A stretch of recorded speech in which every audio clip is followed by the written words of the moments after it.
No matter what size business you'll run, it'll run better if you have an operations manual that teaches people exactly what to do, how to do it, how to hire them, how to onboard them, and how to say goodbye when they leave. You're going to learn all those reasons why you should have an operations manual and how to create a terrific operations manual on today's episode. Hi, I'm Dan Janelle. I've written more than a dozen books, including Write Your Book in a Flash. I'm a ghostwriter, book coach, and developmental editor. And no matter where you are in the writing process, I can help you write your book. Now, let's get started. Our guest today is Penny Hopkinson. She's written dozens and dozens of operations manuals for all sizes of companies, and she's going to share her wisdom with us today. The first question is, who needs an operational manual? What is the benefit of an operational manual? The benefit of an operational manual is to communicate know-how and a business system to employees, to franchisees, and any situation where the process must be replicated to get the same quality. And why would a company need an operations manual? To be more efficient and to improve consistently. Because manuals, if they're written from the quality point of view, they tighten the systems, and total quality management is all about continuous improvement. And where you're talking about a franchise operations manual, or operational manual, as I like to call it, and I'll explain why in a minute, is because it's the franchise manual must be up to date, relevant, reflect any modifications to the system, and introduce new processes. So it's a really good business model for anyone who wants to use it to make their own business more efficient. Excellent. What kind of information does someone need to write an operations manual? Well, for a start, I take the franchise agreement and I go through the franchise agreement, checking off every single reference to the manual. And there could be 20. And what the franchise agreement will say, as described in the manual. So that's where it must be. So I start listing all the references. In fact, what I do is I have a digital copy and I go through it, finding all the relevant references. You cannot put together an operations manual without developing a really good, sound, detailed structure. So the structure comes about through all these references. I like to take a business plan, marketing plan, any other materials that the franchisor or the company can give me, that I can start building up a complete picture on what the operations manual must cover, from starting the business and establishing it through to renewal of the agreement or sale. What other kinds of information do you generally see in a operations manual? Well, it starts off with recruitment practices. You look at the team, job descriptions, and recruiting the right people. So everything obviously relies on you recruiting the right people. So you need to have everything, including the advertising. You need the techniques to select your candidates before you start interviewing, the interview process. And then once you've arrived at the suitable candidate, how you onboard them. And then manage them throughout the time that they're with your business. And you need to talk about how the exit will happen, because if you interview them on exit, you can sometimes find out what is wrong with the business and make improvements. I'm glad you brought that up, because I was under the impression that operations manual are very dry and specific and sort of like putting together a bookshelf from IKEA. And now we realize that operations manual really do touch people and lives and the daily operations of the business. So it brings it down to a much more understandable level, as opposed to, say, a legal requirement, which you'll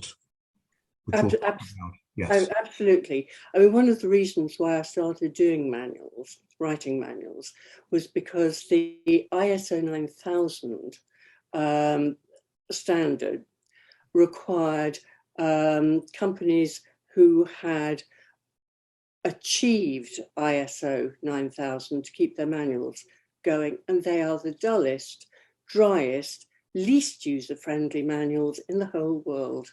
I'd rather have Chinese instructions than I would read an ISO 9000 manual. But I structure manuals in a very simple way, because every business relies on its people. So one of my main pillars is people. You need sales and marketing, or marketing and promotion, however you term it, as a second pillar, because without people you can't run the business. Without sales and marketing, you can't promote it to get your customers. Then you have your day-to-day operations and management. So that's everything from all the daily, weekly, monthly, quarterly and annual routines, together with how you're going to manage some of the financial processes. And then finally, growth and development, because without that, what is the point of having a business?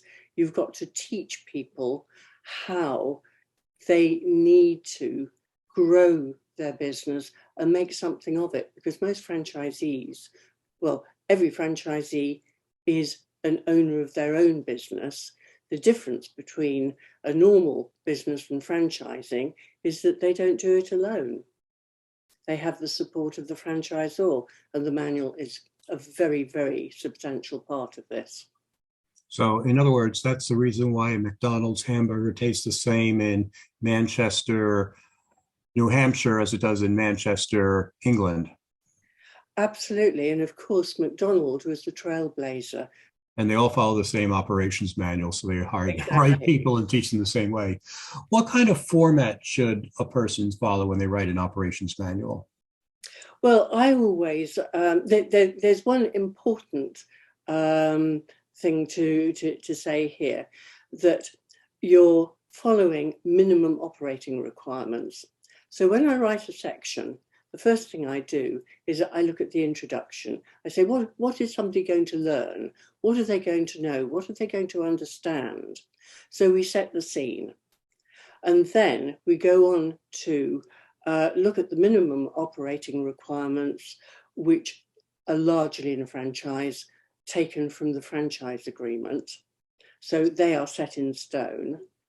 Then we have roles and responsibilities, because sometimes it's the franchisor's responsibility to do X, Y, and Z, but mostly it's the franchisee's responsibility to carry out everything to a standard. For example, if you're establishing the business, you want to find a suitable site in a suitable location, that will need to be signed off by the franchisor.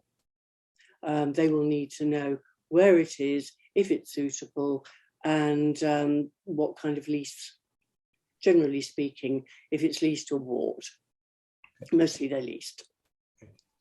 How do you know if you've covered everything you need to cover? In franchising, it's quite simple.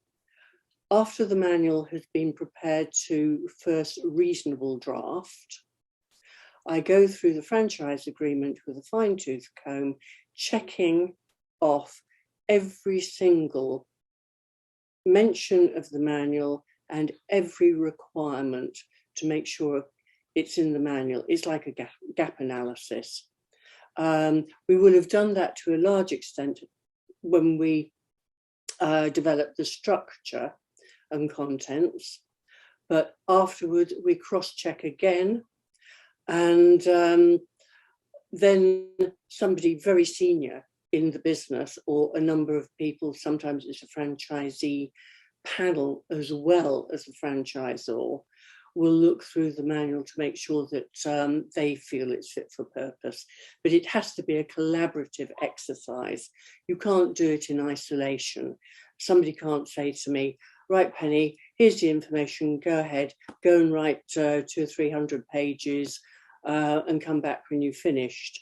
The franchisor or the entrepreneur has to be proactive, has to take ownership of the manual.